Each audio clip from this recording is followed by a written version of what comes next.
Hello hello और शाम Sharma show के इस एपिसोड में आपका बहुत बहुत स्वागत है। मुझसे जुड़ने के लिए और आज ये एपिसोड देखने के लिए आपका बहुत बहुत धन्यवाद। तो आज हम बात करते हैं वेस्ट बंगाल के पॉलिटिकल हालात की। वेस्ट बंगाल दुर्भाग्य से जो पॉलिटिकल हालात रहा है वेस्ट बंगाल का, वो हमेशा हिंसा से भरा हुआ रहा है। ये कांग्रेस पार्टी के समय से चल रहा है। जब कांग्रेस पार्टी बंगाल पे राज करती थी तब कांग्रेस पार्टी के गुंडे जो भी ऑपोजिशन में थे, चाहे लेफ्ट थे या चाहे कोई भी और ऑपोजिशन में थे कांग्रेस पार्टी के, वो उन पे भर भर के हिंसा करती थी।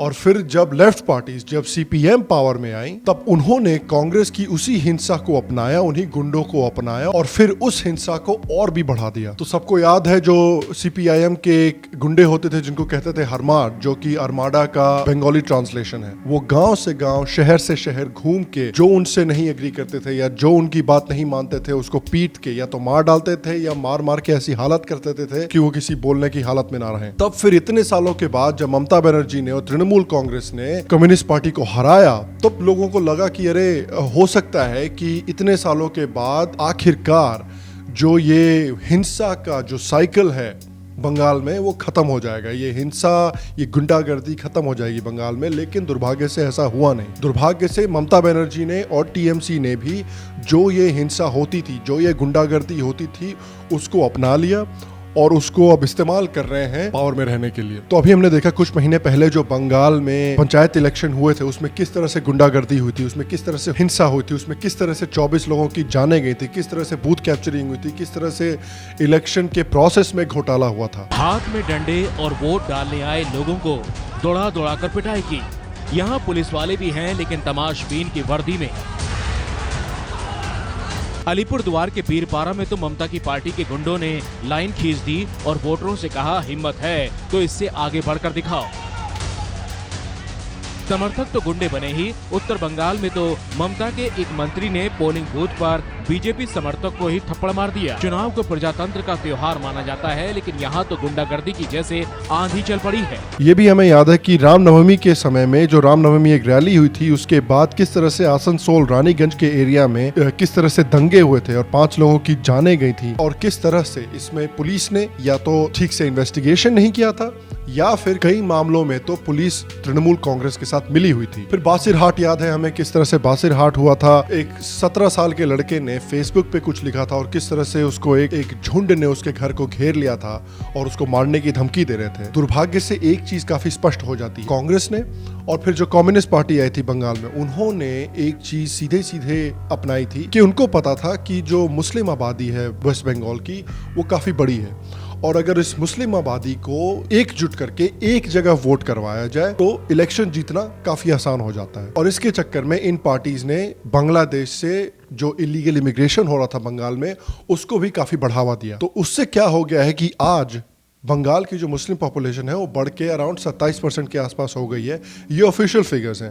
अनऑफिशियल जो फिगर्स, उसके हिसाब से लोग कहते हैं कि ये बढ़ के एक्चुअली 30 से 32% तक हो गया है मुस्लिम पॉपुलेशन। तो ममता बनर्जी ने भी ये पहचान लिया है कि अगर ये 30 से 32% एक स्टेट का आपके लिए वोट करता है तो इलेक्शन हारना नामुमकिन है। तो यही ममता बनर्जी की गवर्नमेंट भी कर रही है अब। तो उस हिसाब से आप देखें, तृणमूल कांग्रेस ने अभी हाल में मुअज्जिनों के लिए, इमाम्स के लिए पैसे देने का ऐलान किया था और उनको जमीन देने का ऐलान किया था, उनके बच्चों को मुफ्त शिक्षा देने का ऐलान किया था। लेकिन ये चीजें दुर्भाग्य से हिंदुओं को उतने आसानी से उपलब्ध नहीं है। हाल ही में हमने देखा था कि किस तरह से कुछ छात्रों को वेस्ट बंगाल में सरस्वती पूजा मनाने की अनुमति नहीं दी गई थी क्योंकि कुछ मुस्लिम छात्रों को उससे परेशानी थी। तो अगर आप इस तरह से काम कर रहे हैं जहाँ पे आप एक समुदाय को आकर्षित करने की कोशिश कर रहे हैं और उस चक्कर में बाकी जो भी समुदाय हैं उनकी तरफ ध्यान नहीं दे रहे हैं या उनकी परवाह नहीं कर रहे हैं, अब इसका अंजाम ये भी हो रहा है कि अब कुछ हिंसा हो रही है हिंदुओं के खिलाफ वेस्ट बंगाल में, जहां पे कुछ कुछ जगहों से हिंदुओं को अपना घर छोड़ के जाना पड़ रहा है। मैंने पुराने वीडियो में भी एक दिखाया था कि एक इंडिया फैक्ट्स नाम का वेबसाइट है, उसने पिछले 7 सालों में जो भी हिंसा हुई है हिंदुओं के खिलाफ और जितनी हिंसक घटनाएं हुई हैं उन सब का एक लिस्ट बनाया है। तो वो लिस्ट मैंने डिस्क्रिप्शन में डाल रखा है, वो आप जाके एक बार पढ़ लें, उससे एक आपको आइडिया मिल जाएगा कि कितनी हिंसाएं हो रही हैं और इन हिंसाओं की वजह से कैसे कुछ कुछ जगहों से हिंदुओं को अपने घर छोड़ के जाना पड़ रहा है। इनमें से कुछ घटनाओं में हिंसा को उत्तेजित करने वाले एक्चुअली टीएमसी के, तृणमूल कांग्रेस के लोग थे और कुछ घटनाओं में ऐसा भी हुआ है जहां पे तृणमूल कांग्रेस के लोगों ने पुलिस को कार्रवाई करने दी नहीं है। जब ममता बनर्जी ने 2011 में, 2016 में बंगाल जीता था, तब उसके बाद से उनको काफी नेशनल आकांक्षाएं शुरू हो गई होनी कि जिस तरह से नीतीश कुमार का मन था कि एक महागठबंधन के लीडर बनके मोदी के खिलाफ उपजेंगे, उस तरह से अब ममता बनर्जी की आकांक्षाएं हैं कि एक महागठबंधन की लीडर बनके मोदी के खिलाफ प्राइम मिनिस्टर के लिए कैंपेन करेंगे। लेकिन अब हम देख रहे हैं कि वेस्ट बंगाल का क्या हाल है, इलीगल इमिग्रेशन का क्या हाल है, लॉ एंड ऑर्डर का क्या हाल है, जो हिंदुओं के खिलाफ भेदभाव हो रहा है उसका क्या हाल है। उन सब चीजों को देखते हुए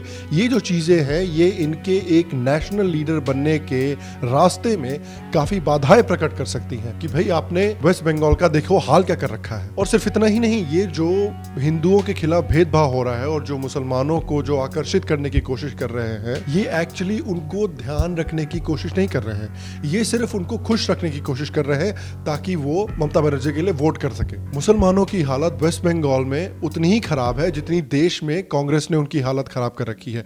कांग्रेस पूरे देश में यही कहती थी कि भाई हम मुसलमान की कदर करते हैं, मुसलमानों का ध्यान रखना चाहते हैं, उनकी बेहतरी चाहते हैं, लेकिन मुसलमानों की उतनी कुछ खास बेहतरी हुई नहीं कांग्रेस के अंदर। यही हाल वेस्ट बंगाल में भी हो रहा है मुसलमानों के साथ ममता बनर्जी के अंदर। तो आप ये देखें, शबीर अहमद हैं, एक रिसर्चर हैं प्रतीची इंस्टीट्यूट के, वो कहते हैं कि अगर आप आंकड़े देखें तो उसमें आप ये देखेंगे कि मुसलमान जो हैं वो सबसे कम पैसे कमाते हैं, उनको शिक्षा सबसे कम मिलती है और वो कॉलेज सबसे कम जाते हैं और गवर्नमेंट की नौकरियां भी उनको बहुत कम मिलती हैं। ये पूरे दिन भर पटाते रहते हैं, साल भर पटाते रहते हैं मुसलमानों को, लेकिन उनको कुछ देते नहीं है। कोशिश ये है कि मुसलमानों को अनपढ़ रखा जाए, मुसलमानों को नौकरियां ना मिले और उनको गरीब रखा जाए।